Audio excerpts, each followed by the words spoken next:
Bienvenue chers amis internautes, on démarre la revue d'actualité de ce mardi 28 juin par la réhabilitation des stades. L'État du Sénégal va enfin passer à l'action, les travaux vont démarrer bientôt. Le feu vert sera donné aujourd'hui, une cérémonie de lancement des travaux est prévue à 15h, informe le ministre des Sports Matar Ba qui va présider la cérémonie. Elle aura lieu au stade Léopold Sédar Senghor qui fait partie des 4 stades à réhabiliter, en plus d'Aline Sitoé Diatta de Ziguinchor, Lamine Gueye de Kaolack et Elimane Fall de Diourbel. Le coût d'investissement global est de 40 milliards de francs CFA, dont 20 milliards pour Léopold Sédar Senghor et 20 autres pour les 3 stades. En équipe nationale, les Lions du Sénégal ont achevé leur préparation par un match nul, 0-0 face à la Tunisie hier. Les Lions ont accroché les Aigles de Carthage, 6e au classement FIFA et qualifiés également pour la prochaine Coupe d'Afrique des Nations féminines.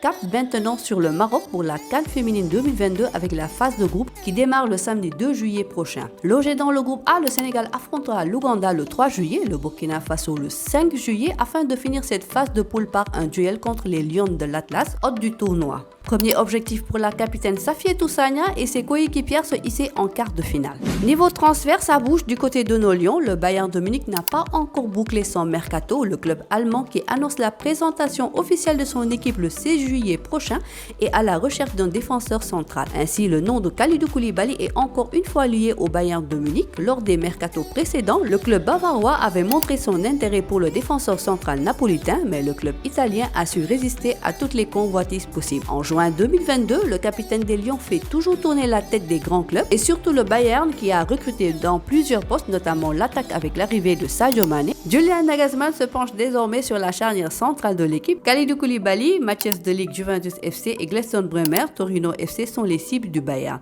Le contrat du joueur de 31 ans prendra fin en juin 2023. Il pourrait être libre lors de cette fenêtre avec la clause libératoire et si bien sûr il souhaite quitter Naples qu'il a rejoint en 2014. Ismaïla Sarr continue de susciter de l'intérêt chez les clubs Premier League. Après les approches de Liverpool et Newcastle, c'est au tour de West Ham de se positionner pour signer l'ailier sénégalais. Il est peu probable de voir Ismaïla Sarr évoluer avec Watford la saison prochaine alors que les Hornets sont relégués en Championship une saison après leur remontée. Dans le viseur de plusieurs formations anglaises, l'international sénégalais de 24 ans devrait changer de club dès cet été. Si les quelques cadres de la Premier League ont pris des renseignements sur sa situation, il n'est pas exclu que Sarr rejoigne une équipe de second niveau. West Ham est en discussion avec son agent ces dernières semaines. D'ailleurs, les Hammers sont prêts à payer le prix demandé par Watford, 32 millions d'euros, qui correspond aux frais déboursés en 2019 pour faire débarquer le Lion chez les Hornets depuis Rennes. Les conditions personnelles ne sont pas un problème pour West Ham, renseigne le journal sportif spécial du club.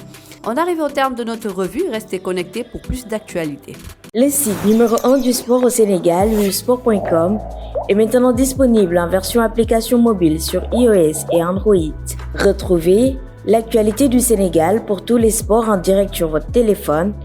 Football, lambe, basket, sport de combat, athlétisme et bien d'autres disciplines. Toutes les statistiques des championnats sénégalais, les matchs, les résultats, les classements à suivre en direct sur votre application Sport.